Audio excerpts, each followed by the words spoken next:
Hey, it's Kevin DeWitt here, and welcome back to the Recording in a Home Music Studio course. In this video, we're going to talk about recording virtual drums.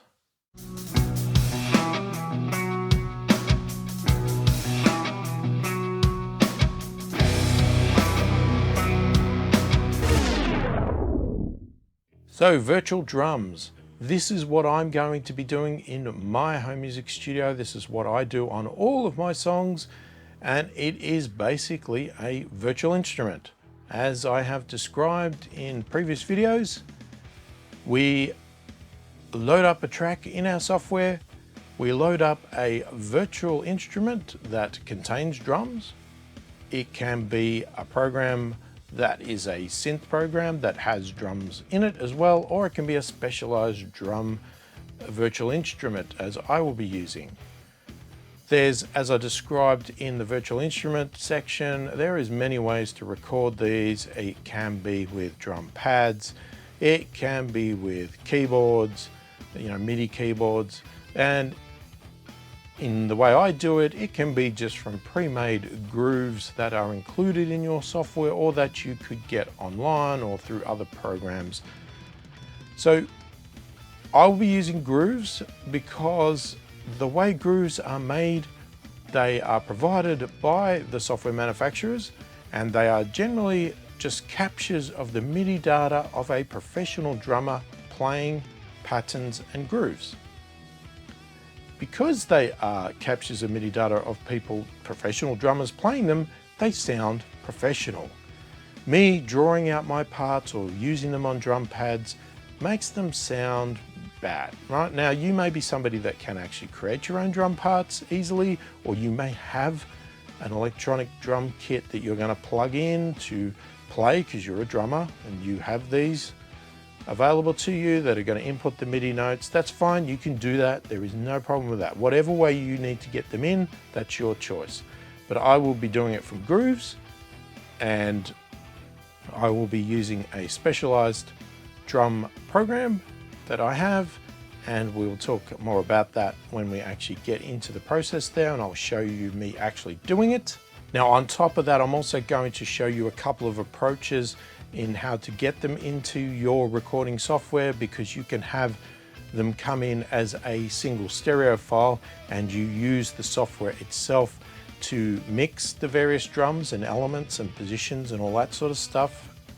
Or you can do it a way that I like to do it generally, which is to actually take away a lot of the mixing functionality in the virtual instrument and pass each of the individual drums out of the software on a different track within my recording software, so that I can then have greater flexibility in mixing it later. I can adjust it, I can adjust the kick individually and do bits and pieces and chop parts up, and whatever I want to do, I get greater control by having it in a what I call multi-track approach. So you can find out how to do multi-track in your software, so that if you would prefer to go that way, but I will show you the two different approaches again in Cubase Pro and with my virtual instrument. Okay, so we are back in Cubase. We've got our song set up here. As I said, Home Music Studio song, that's what I called it. And in the previous one of the videos there, we, obviously set this up, got the basics down, and loaded in my rough audio, which sounds like this.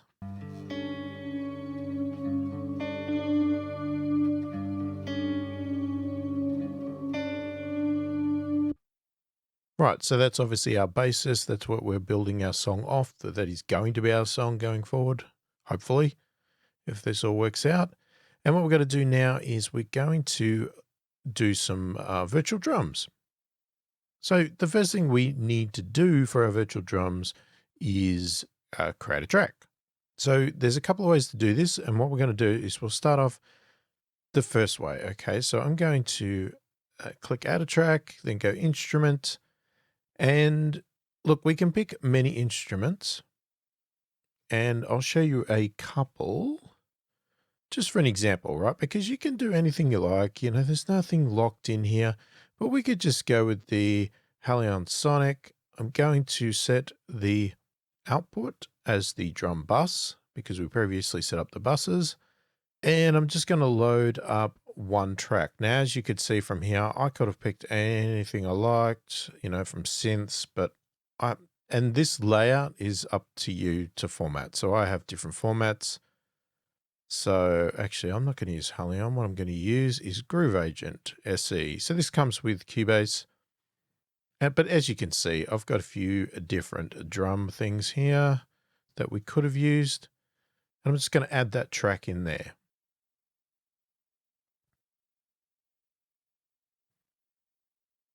All right, so it creates a track. It's just pushed it over there and it's automatically opened Groove Agent. I'll just close that for a minute. So if I want to just drag that down there, and let's say I want to color code that. So I'm going to set mine to brown. And again, once we have multiple ones, I can put it in a folder or something like that. But at the moment, we'll just keep it separate. Okay, so if we click on this button here, we can open back up our program. And at the moment, there's nothing in there.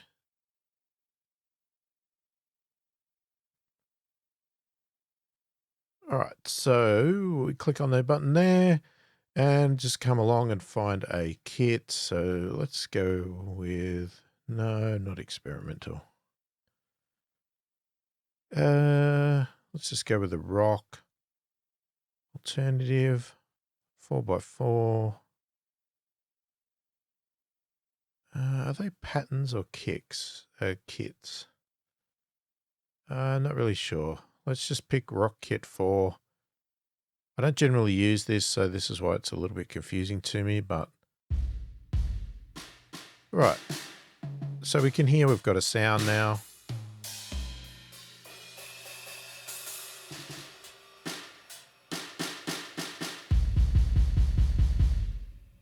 Pretty simple, right? And it's coming out on this track here.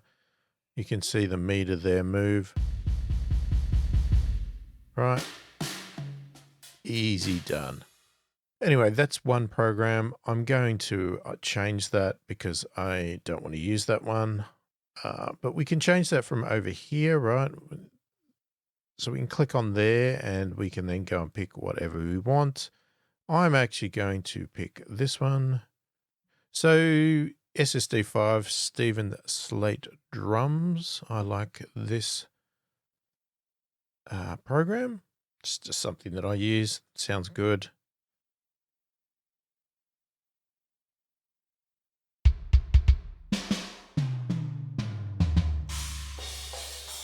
All right, so I'm just clicking on these with my mouse just to give an example of the sound. I'm going to rename this track drums, just from program. Right, so we've got our drums in here. Okay, we can obviously go through and pick different sounds, whatever we've got. Now, there's a couple of ways we could have loaded this. This way here is basically being loaded as stereo. Okay, so if we go to the mixer, we can see that the output is all to out one stereo. Okay, so they're all going to one, out one, right? So it's all being mixed together. And what the idea is that you're mixing within this program itself. So you construct your kit, you can edit each element of the kit if you so choose. So you could, you know, change the kick and the levels of the room and all that sort of stuff, right? You can tweak this to your heart's content. I'm not going to bother with that at the moment, but you can edit each drum, cymbal, whatever you want to do. And then in your mixer, you can then adjust the levels. So you can see here, we've got the snare direct. That's been turned up pretty high. Now, I haven't set this. This is just part of this kit. You know, the ride's been turned up. They've got some slight panning. You can see there, like the tom. One of the toms is panned to the left 36, then one's panned to 10, then one is panned right 31, one to 41. And a hi-hat slightly to the left as well to 40, and the ride is slightly to the right. And then you got your kick, your snare, clap, cowbell, timbre, room, and all of that's just set to center. Okay, some of these being a stereo effect will probably actually, when they set the center, they're actually stereo. And you can see there the room effects have also been slightly modified. So if I just load like any sort of pattern here, I'll just play it, looping it, just to show you that in this mode here, you're sort of dependent on mixing in here if you want to adjust anything. So if you wanted to, like, I can mute all the room effects.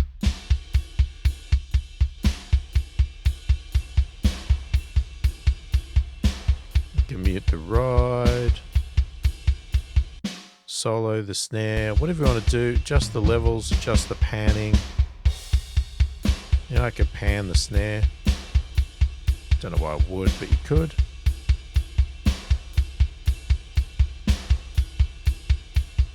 Okay, but that's as opposed to if I wanted to do stuff within Cubase.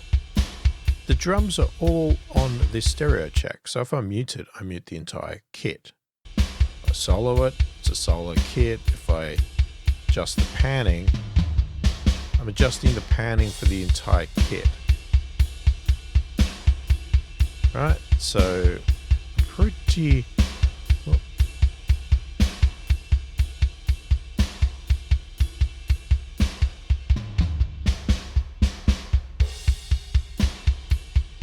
and that goes for any effects too. So if we wanted to do an EQ change or some compression or something like that, if we do it in Cubase, it's going to affect the entire drum kit because all we've got is this stereo channel. So if I ever load a kit up like this on one single track, my assumption is that I'm going to do all my mixing and my effects and anything else within the program itself. Okay, that's my assumption. Now, alternatively, if we don't want to do it that way, what we can do in Cubase is actually set this up for multiple inputs. So if we actually go across to this little bit here next to where it says the instrument, and if I click on there, you can see we have only ticked this one output, stereo. But what I can do is I can actually select multiple stereo outputs, but I can also select mono outputs.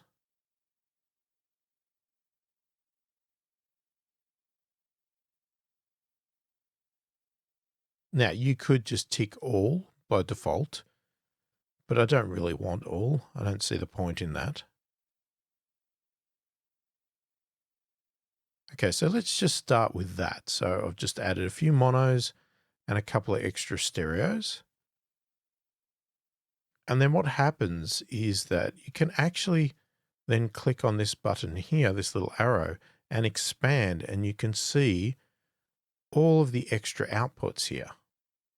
Okay. Now, that's not all though, because the thing is that once you've done that, if I open this groove up again and just play it, you can see it's still only here on this stereo output for drums. So what you then need to do is go into your mixer and actually configure each of the elements.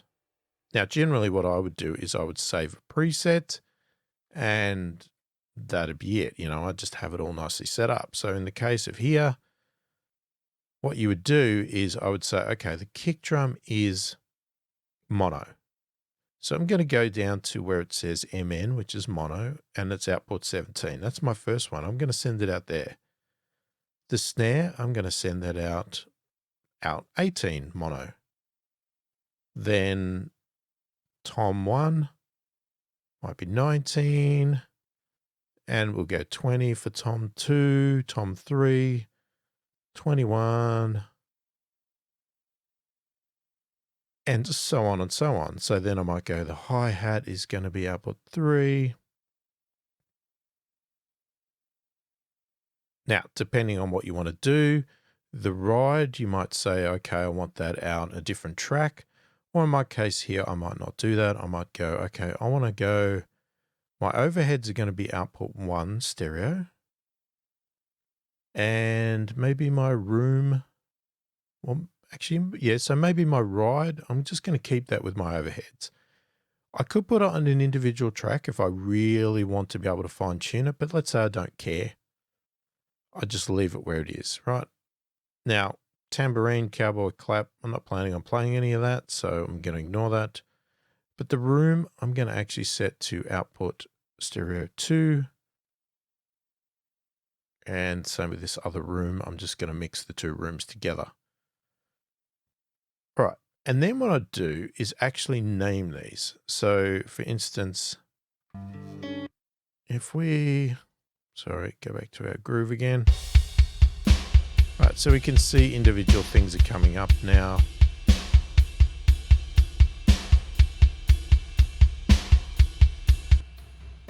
So we solo our room, we should see that come up just here. So this would now be renamed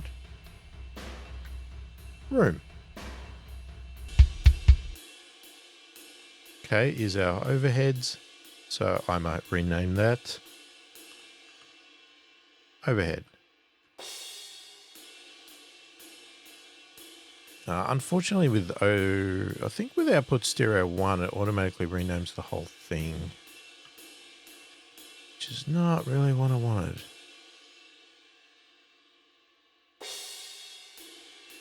So in that case, what you could do instead is actually change this to 3 and change the ride to 3. And that way I can rename it. Overhead. Not good. Can't type. Right, so let's say we solo the kick. We can see the kick is here. Let's rename that. Now a snare. Right, you can leave them as the default names if you want, but I prefer to have some interesting names.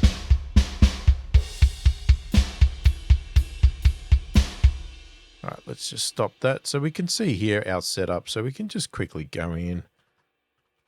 Tom 1, Tom 2, Tom 3, and hang on, how many toms do we have? Tom 4. Now you'll see here that I had an output 23, which I don't have here. So we can just quickly go in here and we can just add that last one in, which is our hi-hat. Right, and then we can rename that to hi-hat. And I think that covers it all. So we added pretty much the right amount of tracks. Now, depending on the kit you load, you might need more tracks, you might need less. So what that means now is that we can just ignore the settings in here. And we can play that track again. And you'll see it's coming across all of these individual tracks now. So now I can actually control each element within Cubase itself. All right, so I can solo mute individual items.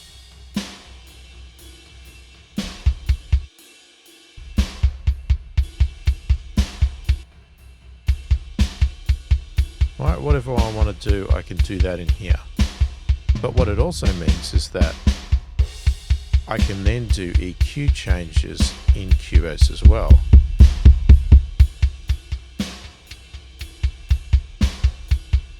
And it will only affect that individual instrument. So this is the way I prefer to do it, because this way I can, not only can I control everything, but when I've created my drum part, I can bounce all these out to individual audio files for each item, kick, snare, tom, whatever else. Forget this program, and then I still have full control over each individual drum. If I combine them together, then I'm stuck with whatever is in the stereo file, which I personally don't like, but that's a personal choice, right? You can be free to just leave it as is. You can go for the simple drum stereo track because you like using the software and controlling everything within this mixer and whatever else. So I'm going to leave it like this for the moment, and we'll see what we come up with in our parts. We may need to adjust this, but that's pretty good. And if you want to collapse this down, you can just drop that back down, but I always like to leave it open. The ability to do this, I forgot to mention, is dependent on the actual virtual instrument itself. So for instance, if I add another one here and we'll pick something totally different. Okay, we'll add this beat machine. I'm not sure what this is. I haven't really used it. Okay, it's got some sounds.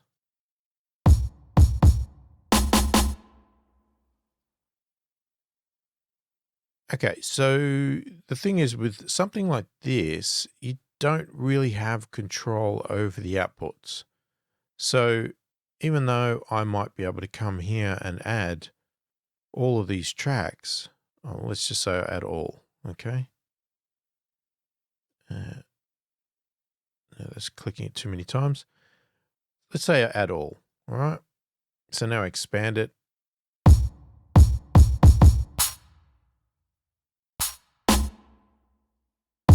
So I don't know what the keys are for this, but anyway. There's no controls in here to configure the routing. So that's what I'm saying. It depends on your virtual instrument. If you use a virtual instrument like this, then you are stuck with that single stereo track, even though I can add more tracks. And you can see there, the amount that I can add has changed. And unless there's a special setting here, I can't see how I can actually change that. Now, if I pick something again, which say Groove Agent, we'll probably get another set of options. Yep. So we get another ton of outputs here. All right. So we could add all of them. This program, I haven't used it, but I'm sure there's a way to route the individual items out to a different channel or something like that. So, you know, you could have them all possibly go out different ones. So each one of these could be recorded onto a different track and be controlled. I'm just not sure exactly where you do it, but I'm sure there's a way to do it. So that's just an example of how each virtual instrument is different anyway. So depending on what your virtual instrument is will depend on what functionality you have. Now I'm just going to remove that one and we're going to go back to our drums here. All right, so in regards to actually recording our drums and creating our parts, there's several ways we can do it. And one way is to simply just draw in your parts. So we might just say draw in a little box here. And then what I can do is double click on it. And I can just expand this up a bit. And what we get is just a screen for our pattern here. And we can start creating items. Now, what you need to do is to find each of the elements. So let's say that is the kick. Now we can shrink and whatever we want our screen here. So then we can grab our pencil tool and you might say, okay, I'm going to do hit there, one there. Right, and you could just build up your sound as you go. We could find the snare. Okay, snare. Yeah, we'll edit that in a minute. Just drawing them at the moment. So, you know, if we make a mistake, we can just change our cursor, grab it, move it down. Right, so we could now play that.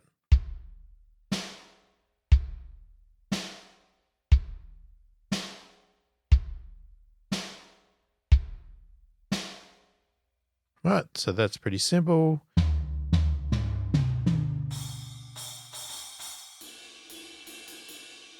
So maybe we want to draw something in here. And there, you know, so.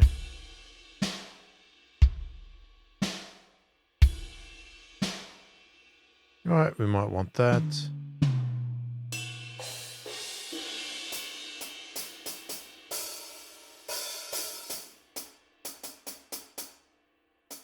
Okay, so you might want hi-hat.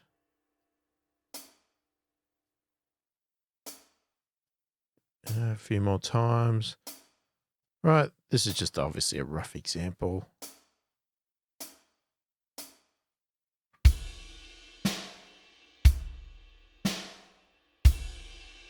All right, you might decide, okay, that's not really what I wanted. Let's shrink those down and let's copy that like so. All right, so you can just edit, do whatever you want to do.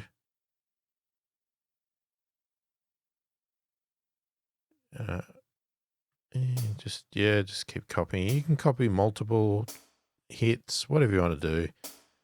Pretty simple to build. It's just hard to get it to sound realistic.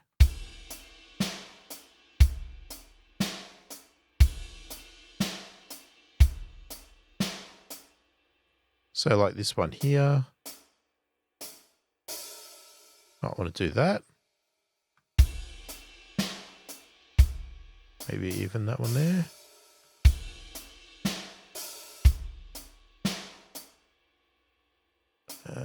Probably should have done that one as well. And I'm just trying to work out by eye. Is that the one I do? I don't think that one's right. Maybe that one. Anyway.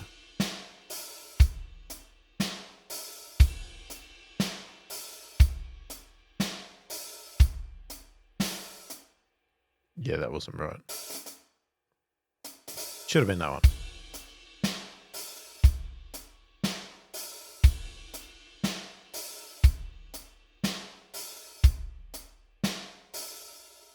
All right, so simple pattern there. Now you can also see down here you've got velocity, so you can adjust the velocity. You can do little quiet hits or really loud.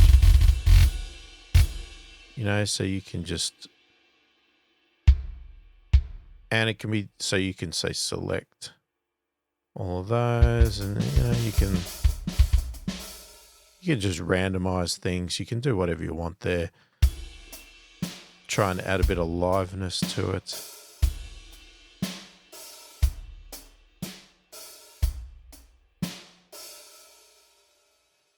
So that obviously is a slow way of doing it. That's a long process, and you might like to do it that way.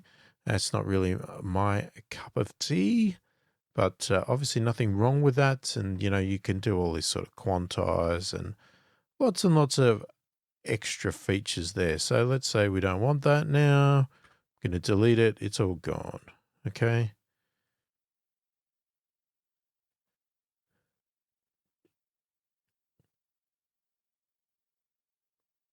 Now, our other option is that we can play it in with a MIDI controller. So let's say we have a MIDI controller plugged in, and what we do is over on the inputs here, we can have it either set to all MIDI inputs. So as long as your device is connected and it's the only device that's going to play, then it will work fine. Otherwise, you could specify exactly your item. So let's say if I wanted to use my Seaboard Rise, I could pick the Seaboard Rise as the input. I'm going to leave it as all MIDI imports just because I like to. But what you've got to do is you have it connected, then I would test it out to make sure it works. And then you need to click Record Enable. And then when you click Record, it will start recording as you play. Now, you'll obviously hear this track playing as well. And yeah, it'll start doing it. So we'll do an example of that in a second. All right, so we have our Rolly Seaboard set up. test it out and everything else, and I know it's working. And now what we do is we click on record and start the process.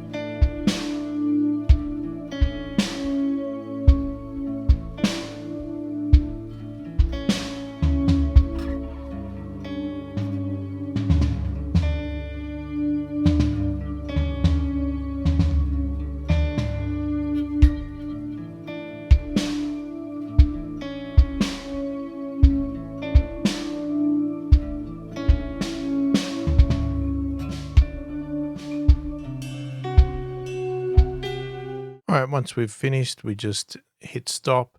Now, just keep in mind, that was a really bad performance.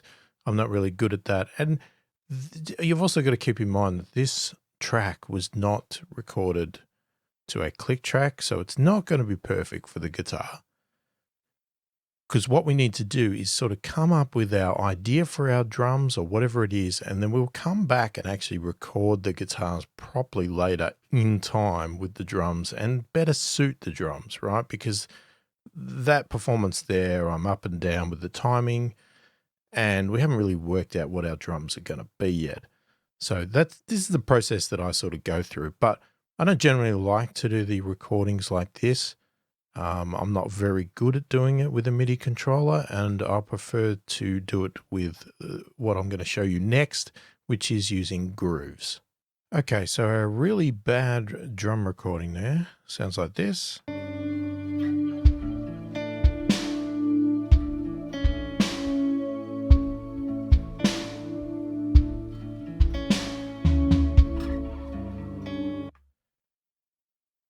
Now it has there's something about it. It's really bad, but what I'm going to do for the moment is I'm just going to drag that to the side, and I'm going to take this cursor back here,